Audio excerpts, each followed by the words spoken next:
بسم اللہ الرحمن الرحیم۔ السلام علیکم۔ Welcome to my YouTube channel horror stories with Gul. اگر آپ کو میری کہانی پسند آئے تو اسے لائک اور شیئر ضرور کیجیے گا اور میرے چینل کو سبسکرائب کیجیے گا۔ تو چلیے شروع کرتے ہیں آج کی کہانی۔ میں اس وقت اپنی شادی کا البم دیکھ رہا تھا۔ شادی کے البم میں نسیم بہت اچھی لگ رہی تھی۔ میں نے اپنی شریک حیات کا جو تصور سوچا تھا اس سے بھی کہیں زیادہ خوبصورت تھی۔ اس سے شادی بھی بڑے ڈرامائی انداز میں ہوئی تھی۔ ہمارے یہاں برادری میں شادی کرنے کا رجحان ہے۔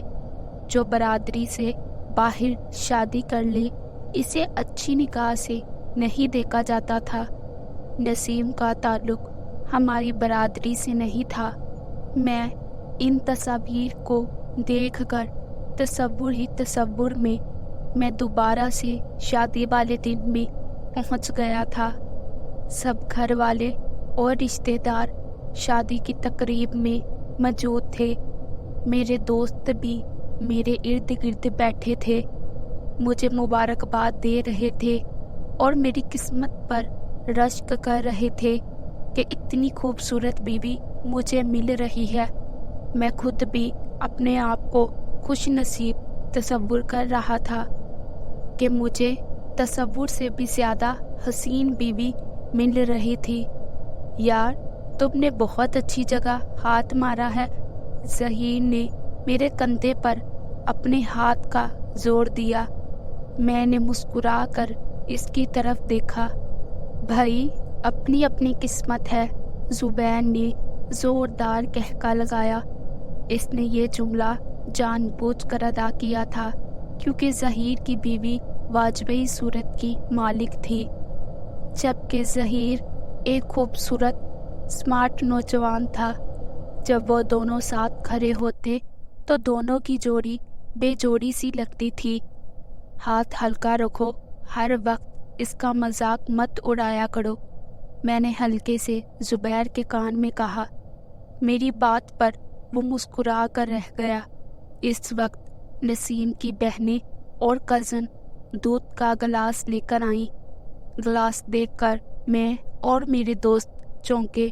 ظہیر مسکرایا اور زور سے بولا، دیکھو کس پیار سے دودھ کا گلاس لے کر آئی ہیں، اور تم لوگ ایسے سوچ رہے ہو کہ جیسے دودھ میں زہر ملا کر لائی ہیں۔ لو سب سے پہلے میں دودھ پی لیتا ہوں۔ ظہیر نے گلاس اٹھا کر پینا شروع کر دیا۔ اس کے دودھ پینے پر میری اور زبیر کی ہمت بھی بڑھی اور ہم نے بھی دودھ پینا شروع کر دیا۔ گلاس خالی کر کے ان کے حوالے کر دینے پر بھی وہ اپنی جگہ سے نہیں ہٹی تو میں نے ظہیر کی طرف دیکھا۔ مجھے ایسے کیوں گھور رہے ہو؟ جب دودھ پیا ہے تو انہیں دودھ پلائی بھی دینا پڑے گی، ظہیر نے کہا۔ کیوں بھائی، یہ صحیح کہہ رہا ہے، زبیر نے ان سے ہمت کر کے پوچھا۔ 2000 روپے دینے پڑیں گے، ایک لڑکی بولی۔